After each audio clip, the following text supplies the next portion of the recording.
धाकामुळे सर्व 7 समुद्र आहेत, 7 समुद्र लक लक लक लक पाणी हलू लागले, मधले जलचर प्राणी मरू लागले, काय करावं आणि काय नाही अशी अवस्था त्यांची त्या ठिकाणी झालेली आहे.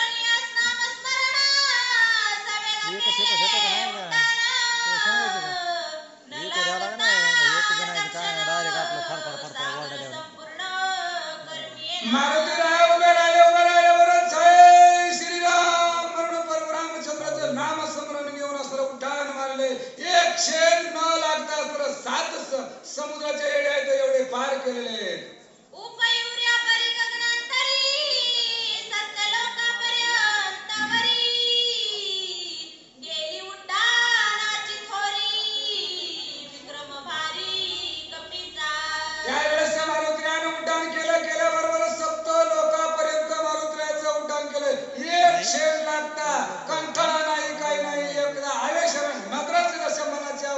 मनाची गती आहे एवढ्या गतीने चाललेले आहे.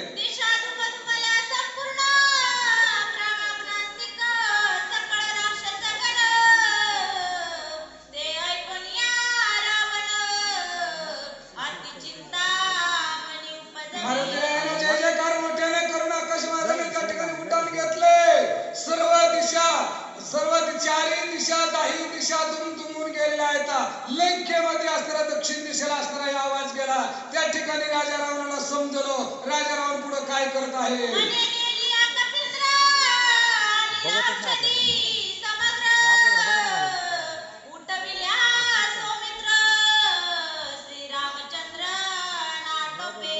त्यावेळेस राजा रावणाने विचार केलाय, आता मारुतीराय असणारा औषधी आणायला गेलेला आहे. त्यानं जर औषध आणलं आणि असणारा लक्ष्मणला उठविलं तर अनेक त्यांच्यामध्ये भर पडणे शक्ती येईल. हा प्रभू रामचंद्र मग आपल्याला आठवणार नाही असं मनामध्ये पुढं पावलं त्या ठिकाणी राजा रावणाचा आलेला आहे.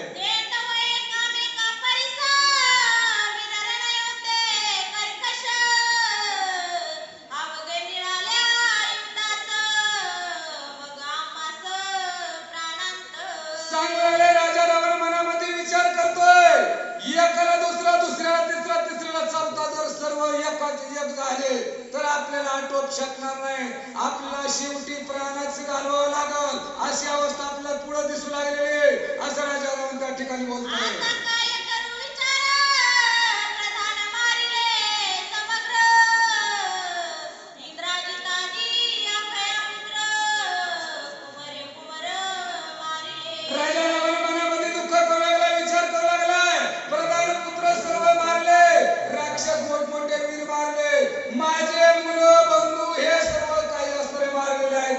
आता कुणाला पाठवू, आता काय करू, काय नियुक्ती करू असा राजा रावण मनामध्ये विचार करतोय.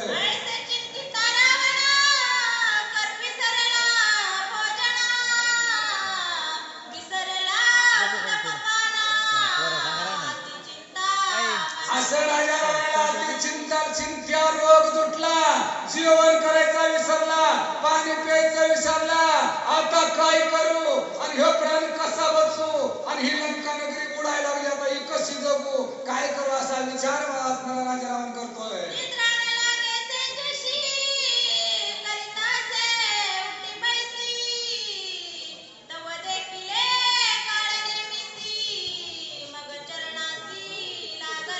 तात्काळ असणाऱ्या राजा रावणाची अशी अवस्था झाली, त्याला झोप लागत नव्हती. आपल्याला जशी एखाद्या वेळेस टपरी पडतील तसं जाग राहतं तशी अवस्था राजा रावणाची झाली.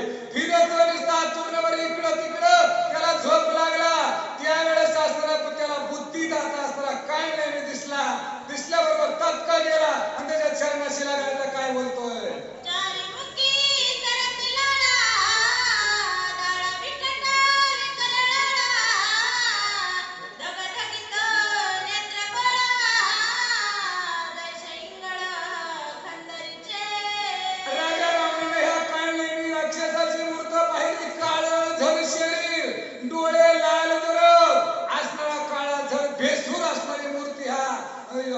राक्षसांची असणारे पाहिल्याबरोबर काय करताय.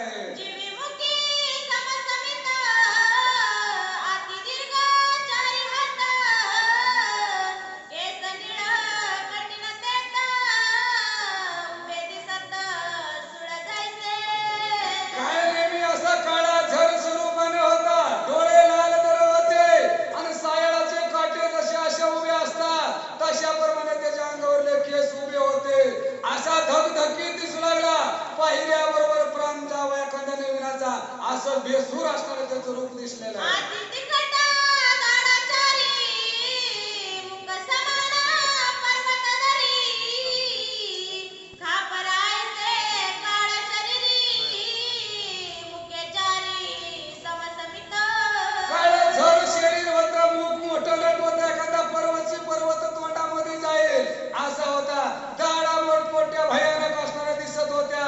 असा भेसूर असणारा तो काळनेमी त्या ठिकाणी दिसलेला आहे. त्याला काय काम सांगताय? वृक्ष रोविले जैसे सती तैसा हात पाय दिसती भिंगुळवाणी शरीर प्रती देखता भीती यमकाळ अशा प्रमाणे तो राक्षस बेसूर दिसत होता.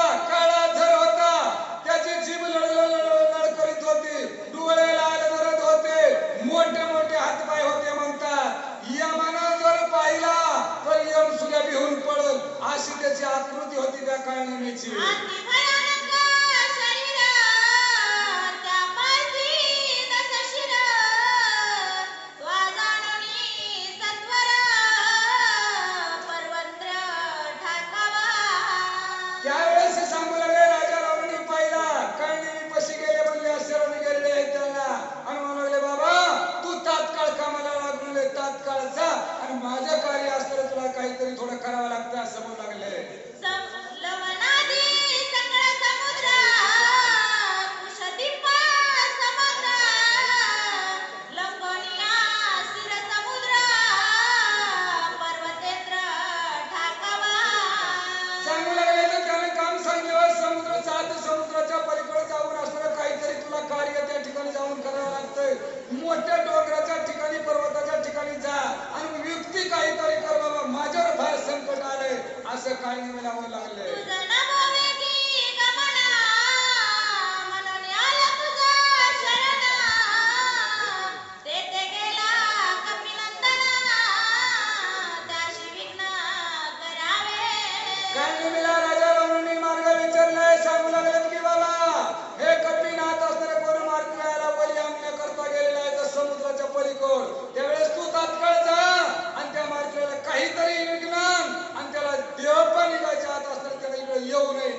लक्ष्मणला उठविलं तर ह्यांना हे अस्त्र आपल्याला आटोपणार नाहीत. त्यांच्या संग कोण झुंजेल आणि कोण युद्ध करील?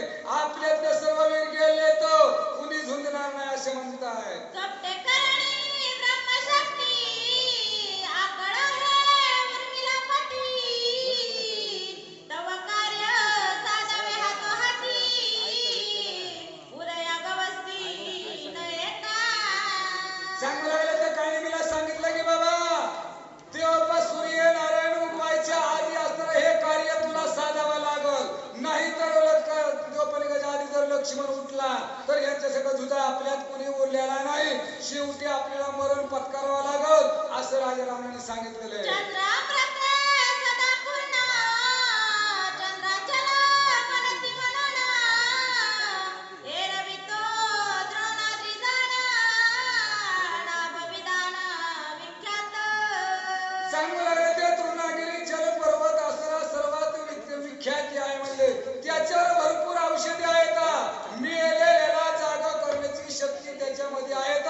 याच्यावर काहीतरी उपाय कर आणि त्या मात्राला तू असणारा काहीतरी उपाय कर आणि आडवान म्हणताय. रूपाला चंद्रव्रत अमृत संजीवनी त्याशी म्हणत औषधी आयुष्य अनंत पर्वती समस्त वर्तती. सांगू लागले त्या पर्वतावर म्हणले अमृतापेक्षा महान महान असणारे औषधी आहेत. महान औषधी आहेत. तो पर्वत त्या पर्वतावर असणारे गेले गेले असणारे औषधी सापडल तो मात्र घेऊन येईल. तू काहीतरी व्यक्ती कर असं असणारे सांगू लागलेले. तेथे गेला कपिनंदन बहुमाया करुणी आपण त्याशी करावे विघ्न सूर्य उदय जवन होय. सूर्य सूर्य उगवायच्या आधी तात्काळ तू त्या पर्वताच्या ठिकाणी जा आणि असणारे माणूस ती औषधी घेऊन येईल. त्याला काहीतरी युक्ती परियुक्ती कर आणि त्याला त्याच ठिकाणी त्यानं गुंतावा आणि इकडे सूर्य निघावा तेव्हा आपलं कार्य पूर्ण होईल असं राजरावाने देही सांगितले. मायाचे लक्षण जटाधारी मत्कंड भरण सर्वांगी भस्मध्वज उधळण असाधारण ऋषिवेश. राजा रावणानं मार्ग सांगितला की बाबा जटाधारी वेशामध्ये एखादा ऋषी मुनी असणारा साधू संत असावा. महान असणारा बंगल्यात जाऊन शिकलेला असावा. असं काहीतरी असणारा पांढरं दोट धोतर काही गळ्यामध्ये माळा फिळा घालून असा वेश धारण कर असं असणारं कांडीला सांगितलेलं आहे. तापस वेसे धरणी पूर्ण करावा आश्रम निर्माण गोवया कपिनंदन माया आपण करावी. राजा रावणानं कांडीला सांगितलं की आपली मायावी पुढील वाचक तयार कर. हनुमंत महाराज त्या ठिकाणी मावळा तोंडे मोहा आणि सूचक बिरकड महाराज नागझरे. मात्राने तिथं थांबावा त्याचा वेळ जावा असं काहीतरी कर म्हणू लागले.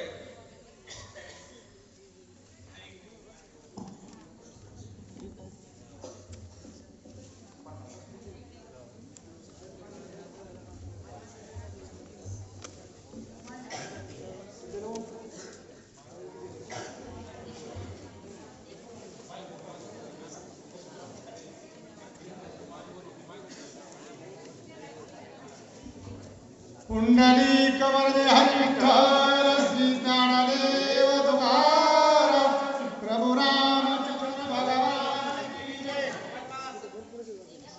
श्री गणेशाय नमः श्री रामचंद्राय नमः.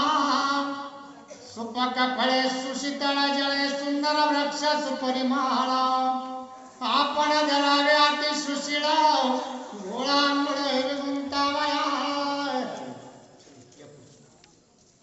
निष्ठा दावावी ब्रह्मज्ञान कथेशी वर्णावा रघुनंदन तेडे त्याशी सुख घाटाय कपिनंदन निगुंतेला. इथे कथा अशा प्रकारची चाललेली आहे. रावणाला मोठी चिंता पडलेली आहे. काळनिमीला रावण काय बोलू लागलेला आहे. तू जा आणि असणारा एक आश्रम तयार कर आणि तिथं कंदमुळं फळं तयार कर आणि साधूचा वेश घेऊन म्हणले हनुमानजी आता बली आणण्याकरता येणार आहेत आणि तू असं कार्य साध असा असणारा रावण काढणीला बोलवला. आतिथ्य करावे हनुमंता सुरस सांगावी राम कथा जेणे गुंती पडे कपिनाथाय ते सर्वथा करावे हनुमानजीचं आतिथ्य कर म्हणले कोण रावण सांगितलं हनुमानजीची सेवा कर फळमुळं द्या सेवन करायला लावा आणि हनुमानजीला गुंतवा आणि तिथंच गुंतून ठेवा असा असणारा रावण काढणीला बोलवला. येणे महासुर राक्षस प्राणी मात्र सगळे ग्रासी आपण युक्ती साधावी ऐशी जे कपिंद्राची गीत नीट सांगतो म्हणले ऐक असणारा म्हणले हनुमानजीला तिथं गुंतवायचं म्हणले आणि आपलं कार्य साधायचं असा असणारा रावण काढणी औषधी समीन बसाविस्तार जळे संपूर्ण सरोवर सुंदर कमळी मनोहर ते कपिंद्र गोवा त्यावेळेस रावणानं सांगितलं त्याला निर्माण करायचं म्हणले असणारी फळ तयार करायची असणारा एक आश्रम निर्माण करायचा असा असणारा रावण कुणाला सांगू लागला काळणे मिळाला कमळ करोड शीघ्र गती सर्व प्रकारे असे शक्ती जेणे मरण पावे मारुती ते युक्ती साधा आता उठ म्हणले लवकरची लवकर जा आणि असणारी युक्ती साधो असा असणारा रावण काढणी तुझा सांगो कपट गती तू केवळ कपट मूर्ती ते माझी काय युक्ती सर्वथा मारुती म्हणले तुला सांगायची काय सुद्धा गरज नाही तू असणारी कपटाची कपट मूर्ती आहेस आणि तुला मी युक्ती सांगायची काही सुद्धा गरज नाही इतका तू कपटी आहे मरण पावन हनुमंते सौमित्र मरण त्वरित मरण पावन रघुनाथ दोघा मृत्यू त्याचे हे काढणे मी म्हणले असणारा लक्ष्मण जर मेला तर म्हणले असणारा प्रभू रामचंद्र मरत आणि सर्व मरते तू युक्ती साध असा असणारा काढणे मरण पावल्या रघुनंदनाय कैसे निवांचे विभीषण सुग्रीवही सांडिला प्राण अर्धक्षण लागताय हे काढणे म्हणले तू जर गेलास हनुमंताला गुंतविलंस तर लक्ष्मण मरत लक्ष्मण मेल्यानंतर प्रभू रामचंद्र वाचणार नाही प्रभू रामचंद्र जर मेले तर म्हणले असणारा विभीषण वाचणार नाही ना आपलं कार्य साधत एवढा ताब्याला कार्यार्थ जरी हनुमंत मारिला त्यावेळेस तू जर हनुमंताला जर मारलंस लक्ष्मण मरल प्रभू रामचंद्र मरल आणि नळनी जामवंत सुग्रीव सगरी वानर सायना मरल आणि आपलं कार्य साधलं असा रावण म्हणून करिले दोन्ही चलाळा देईना राज जाळा चिंता सागरी बुडता पूर्ण तारवापण त्यावेळेस राम बोलू लागला आणि त्या असणाऱ्या काळनेमीचं एवढं राजा रावणानं पाय धरलं आणि मला एवढं कार्य साधव मगरला निभाती बहुत पडे चरणावरी मागोता मग होत जे प्राणांत अवस्था जीवदाता होई तिथं रावणाची काय अवस्था झाली तळमळ करू लागला आणि प्राण जातो का काय असं रावणाला वाटलं. आईच्या कथाची उद्धार दचकला राक्षसवीरा हृदय कुंचिला दुर्धर कपट प्रकार बनालो असं ऐकलं कुणे त्या काळणीने आणि त्या हृदयामध्ये बाण लागला कुणाच्या असणाऱ्या त्या काळणीच्या कपट करिता हिरण्य कश्यपू खंड विखंड केली वपू ती त्या मुद्दा गुण प्रतापू रुद्र रूप जिंकावया कपट पुन्हा केला म्हणले असणाऱ्या त्या गौतम ऋषीला इंद्राने कपट केलं कपट म्हणले चांगलं नाही आणि मनामध्ये दचकला कोण असणारा काळणी कपट साधिले अमरेंद्र भगी व्यापिले किशोरी रे कपट साधिले चंद्रक्षय रोगे थोर व्यापिले ते असणारा कोण काळणी मी बोलू लागला मनातली मनात दचकला मला कपट पुणे केलं म्हणलं इंद्राने कपट केलं म्हणले इंद्राला भग पडली आणि चंद्रानं म्हणले गुरुपत्नी संग म्हणले कपट साधलं ती म्हणले त्याला असणारा म्हणले क्षय रोग झाला खाऊन जेवण घरा गेले ऐसे मांडले सात्रा जुडे सानुड्यात पाद छेदन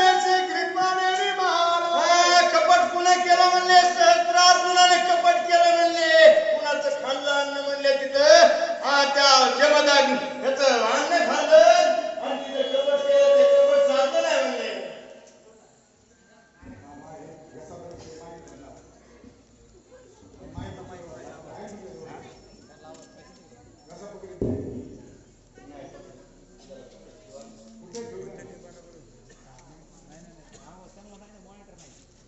केलं भीक मागा कुठे गेला म्हणले, हे आपला बळीच्या दारामध्ये गेला म्हणले वामन. आणि त्याने कपट केलं, त्याची काय स्थिती झाली असं असणार आहे ते काय नाही मी बोलू लागलो. माता म्हणतीयसी भोग पाहे विदेशी कपटे मिळविले तुळशी सपुत्र सैनेसी मारविले.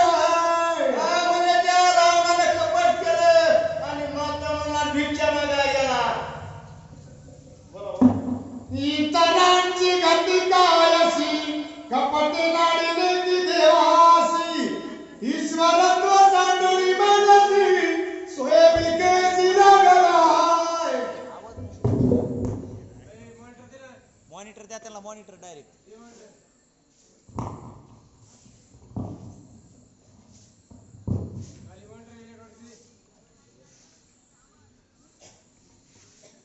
इतरांची गती कायसी कपटे नाडिले की देवासी ईश्वरत्व सांडुळी मनसी सोयबिकेसी लागलाय.